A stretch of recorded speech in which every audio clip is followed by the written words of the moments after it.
बिहार के अंदर नीतीश कुमार ने जैसे ही भारतीय जनता पार्टी से अपना समर्थन वापस लेकर और लालू प्रसाद की पार्टी से समर्थन ले लिया, आरजेडी के गठबंधन से वहां सरकार बना ली और तेजस्वी यादव को उप मुख्यमंत्री के रूप में उन्होंने सरकार बनाकर और उप मुख्यमंत्री के रूप में उन्हें स्वीकार किया, तो उम्मीद जताई जा रही थी कि जहां भारतीय जनता पार्टी और जेडीयू का गठबंधन है उन जगह भी नीतीश कुमार जरूर अपने विधायकों को ये कहेंगे कि आप यहां से समर्थन वापस ले लीजिए और सरकार गिर जाए। इसी को देखते हुए आपको बता दें, मणिपुर में भारतीय जनता पार्टी ने जो जेडीयू के एमएलए थे, विधायक थे, उनसे बात की कि भाई आप देख लीजिए, जो नीतीश कुमार है उन्होंने पूरी की पूरी जेडीयू पार्टी को आरजेडी की गोद में बिठा दिया है और आरजेडी से गठबंधन करके आज बिहार का क्या हाल है कि बिहार में फिर से हिंसा, अपहरण और अपराध, लूट, भ्रष्टाचार ये सब शुरू हो गया है। और इसके कारण से बिहार के लोग आज ये कह रहे हैं कि जिस नीतीश कुमार को हमने विकास पुरुष समझा था वो तो फिर से उन्हीं लोगों की गोद में बैठ गया जिनकी वजह से बिहार का बुरा हाल हुआ। ये हाल क्या आप बाकी राज्यों में भी चाहते हैं?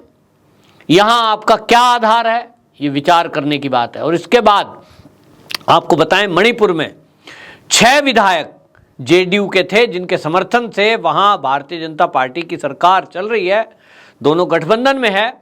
अभी उन 6 में से 5 विधायकों ने मणिपुर के अंदर यह फैसला किया है कि वो सबके सब भारतीय जनता पार्टी में शामिल होकर और अपनी पार्टी को वहां विलय कर देंगे, यानी वो जो विधायक हैं वो बीजेपी में शामिल हो जाएंगे। अब कुछ लोग कहते हैं दल बदल कानून है, ठीक है कानून है, लेकिन जो 6 में से 5 आएंगे वो 2/3 बहुमत से ज़्यादा हैं। 6 में से अगर 4 विधायक इधर आ जाते हैं तो भी उन पर दल बदल कानून नहीं लगता है और ये संख्या 5 है। ये जो 5 विधायक हैं इसमें आपको बता दें, जो एक तो हैं आपके KH जयाकिशन, एक है N सनाते, मोहम्मद अबुद्दीन और जो वहाँ डीजीपी रहे पूर्व डीजीपी AM खाउटे, और एक हैं थांगजाम अरुण कुमार। ये 5 विधायक हैं जो कि जनता दल यूनाइटेड से विधायक बने थे, लेकिन अब ये भारतीय जनता पार्टी में शामिल हो रहे हैं और इनके शामिल होने से एक तरफ सरकार वहाँ मजबूत हो जाएगी, लेकिन एक मोहम्मद अब्दुल नासिर ये एक 6ठे विधायक हैं जो शामिल नहीं हुए हैं। इन्होंने कहा मेरी विचारधारा भाजपा से नहीं मिलती, मैं भारतीय जनता पार्टी में अपने आप को नहीं मिलाऊंगा और मैं अलग से जेडीयू का ही रहूंगा, यानी विपक्ष में बैठना मंजूर है। अब सवाल ये है कि जो स्थिति इस समय बिहार में हो रही है उसके कारण से ये क्लियर हो गया कि जेडीयू के अपने विधायक उनके साथ नहीं हैं, क्योंकि जो जेडीयू के विधायक हैं उनको लगता है कि भारतीय जनता पार्टी के गठबंधन के कारण उनको सत्ता प्राप्त हुई थी, उनको वोट भी मिली थी, लेकिन अब जो अगला इलेक्शन आएगा और वो मैदान में जाएंगे तो निश्चित रूप से आरजेडी का गठबंधन रहेगा। तो अब ठप्पा लगेगा लालू का, अब ठप्पा लगेगा तेजस्वी का, और ये छवि खराब हो रही है, जिसके कारण उनको लगता है कि 2024 का जो लोकसभा का चुनाव है उसमें भी जो नेता अपना भाग्य आजमाने की कोशिश में थे और जेडीयू में रहते हुए वो उम्मीद जता रहे थे कि कहीं ना कहीं सांसदी का चुनाव लड़ेंगे तो सांसद बनेंगे तो मोदी सरकार में शामिल होंगे, लेकिन अब उनके भी सपने चकनाचूर हो गए हैं, क्योंकि जो वोट मिलता है उसमें ज्यादातर वोट, आपको मैं बता दूं एक राजनीतिक विश्लेषक के तौर पे बोल रहा हूं, कि जब लोकसभा का चुनाव जो 2019 में हुआ था, फिर 2014 में जो हुआ था, दोनों चुनावों में मोदी जी के नाम पर लोगों ने वोट किया था। एक अभियान चला था कि देश में भ्रष्टाचार बहुत हो गया, देश में बेईमानी बहुत हो गई, हमको मोदी को प्रधानमंत्री बनाना है। तो 2014 का रिजल्ट, 2019 का रिजल्ट और अब आने वाला जो चुनाव होगा लोकसभा का 2024 में, इसमें भी आप देखेंगे कि मोदी के नाम पर वोट मिलने वाले हैं।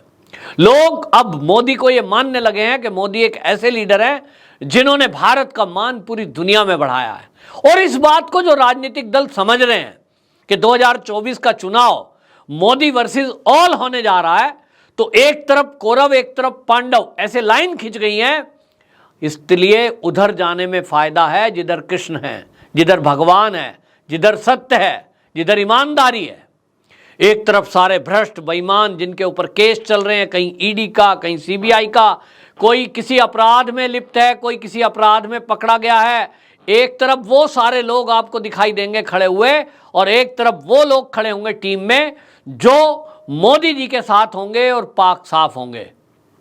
और इसलिए जो अभी ये मणिपुर में हुआ है, ये तो मणिपुर में विधायक अभी 6 में से 5 गए हैं। इसके पहले आपने देखा 2019 का जब चुनाव हुआ था अरुणाचल प्रदेश में, वहां भी विधानसभा में जेडीयू के 7 वहां विधायक थे और बीजेपी के 41 थे, तो वो भी बीजेपी में शामिल हो गए थे उस समय भी।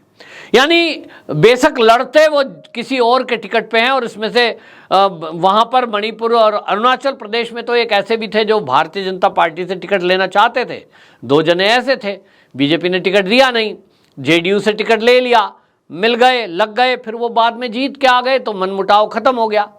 उन्होंने कहा विचारधारा तो बीजेपी से मिलती ही है, तो भाजपा में शामिल हो गए।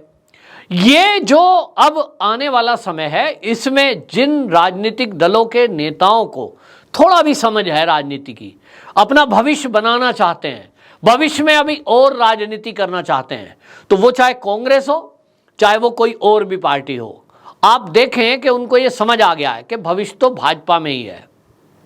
और इसलिए पूरा विपक्ष बौखलाया हुआ है। उनके नेताओं पर रेड हो रही है, सीबीआई ईडी की रेड होती है, करोड़ों अरबों रुपए बरामद होते हैं, तो वो कहते हैं साहब भाजपा वालों तो अपने कार्यकर्ताओं पे तो रेड नहीं कर रहे हैं मोदी जी। दिमाग खराब है क्या? क्यों करेंगे भाई? अपने नेताओं को कोई परेशान करता है क्या? और फिर अभी पहले विपक्ष से निपटेंगे, फिर देखेंगे बाद में अपनी ईमानदारी बेईमानी तो हम ठीक करते रहेंगे। भाजपा के नेता ये कहते हैं बेईमानी करो आप और रेड कराएं बीजेपी वालों के यहाँ, वाह भाई वाह। तो फिर आप जवाब दो, जब कांग्रेस की सरकार थी तब क्या कर रही थी कांग्रेस की सरकार? मोदी और अमित शाह को अपराधी बताकर जेल में डाल रही थी, तब आप कहां थे? तब कर्नल पुरोहित को आतंकवादी बताकर जेल में डाल रही थी कांग्रेस की सरकार केंद्र में, इसी एनआईए, ईडी और सीबीआई के सहारे। वो जो साध्वी प्रज्ञा, एक साध्वी हमारे देश की भगवाधारी, उनको जेल में डालकर टॉर्चर कर रही थी, तब आप कहां थे? आज ईडी और सीबीआई जब विपक्षी नेताओं के घरों से नोटों के बंडल बरामद कर रही है, तो आज ये विपक्ष कह रहा है कि बदले की भावना से मोदी जी कार्रवाई कर रहे हैं, मोदी जी डरे हुए हैं। एक साध्वी को 3rd डिग्री टॉर्चर किया गया थाने में, जेल में रख के, और उसको आतंकवादी घोषित करने की कोशिश में जो कांग्रेसी थे कि हिंदू आतंकवाद, उस समय वो किससे डर रहे थे? कांग्रेसी किससे डर रहे थे और कांग्रेस किसको डरा रही थी? सवाल तो यह है। स्वामी असीमानंद हो, चाहे कर्नल पुरोहित हो, वो हिंदू आतंकवाद बताने का कारण क्या था, कांग्रेस ने आज तक जवाब नहीं दिया। हिंदुओं से डरी हुई थी उस समय, तो बीजेपी के वर्सेस तो कुछ था नहीं। हाँ, मोदी जी और अमित शाह को जरूर जेल में डालने की पूरी प्लानिंग कर दी थी। तो ये सब चीजें कांग्रेस के टाइम में हुई। आज भारतीय जनता पार्टी के टाइम में ईडी सीबीआई अगर स्वतंत्र होकर के कार्रवाई कर रही है तो विपक्ष बौखलाया हुआ है, और कुल मिलाकर के उनके जो नेता हैं, चाहे एमपी हो या एमएलए, वो साथ छोड़ते जा रहे। अभी आपने पहले अरुणाचल प्रदेश में देखा, अभी मणिपुर में देखा, और अब आप देखेंगे बिहार में भी। बिहार में नीतीश कुमार ने जो ये फैसला लिया है आरजेडी के साथ जाने का, इस फैसले से जेडीयू के कई नेता आपस में अपने को ठगा महसूस कर रहे हैं। और अगले आने वाले दिनों में जो मेरे पास खबर है कि कई ऐसे एमपी हैं जो नीतीश बाबू का साथ छोड़कर भारतीय जनता पार्टी में शामिल होने वाले हैं। वंदे मातरम।